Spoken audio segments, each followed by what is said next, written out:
You did everything right and it still didn't work. You took the medication, you waited, you trusted the process, and nothing changed. That's the moment a lot of people start thinking something is wrong with them. It's not. Here's the truth that most people are never told. Antidepressants are not one size fits all, not even close. There are dozens of different medications working on different pathways in your brain, and finding the right one isn't guesswork. It's a process, and that process takes time. But here's where most people get stuck. They start a medication and stay on the starting dose forever. That's not a real trial. A medication cannot prove it works if it was never given a fair dose for a long enough time. That's like turning the key halfway in your car and saying it won't start. Here's the part most people miss. 4 to 6 weeks is the standard window, but that only matters if the dose is right. If there's no meaningful improvement after a proper trial, that's not a failure, that's information. And information moves us forward. Now, here's where this changes. Let's say you feel a little better, maybe 30%. Most people think,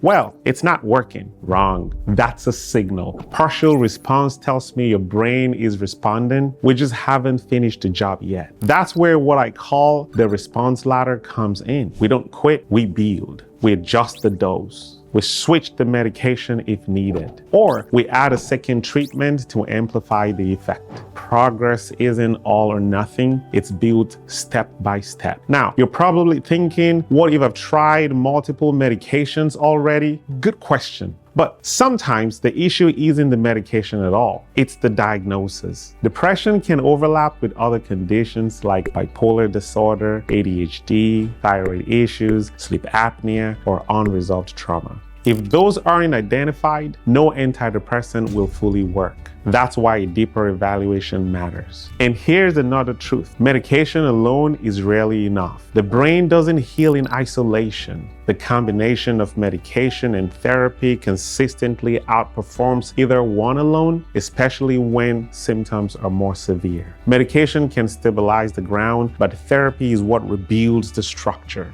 And yes, genetics can play a role too. Some people metabolize medications differently. That's why tools like pharmacogenomic testing can help guide smarter decisions instead of repeating the same cycle. So no, if your antidepressant isn't working, it does not mean you're out of options. It means you're still early in the process. But here's the risk. If you try to figure this out on your own, adjusting, stopping, or switching medications without guidance, you can actually make things worse. If your medication hasn't worked, never fully worked, or stopped working over time, that's exactly when you need a deeper, more specialized evaluation. Don't settle for partial relief, and don't give up when you're closer than you think. There are more options available than people realize, and the right plan can change everything.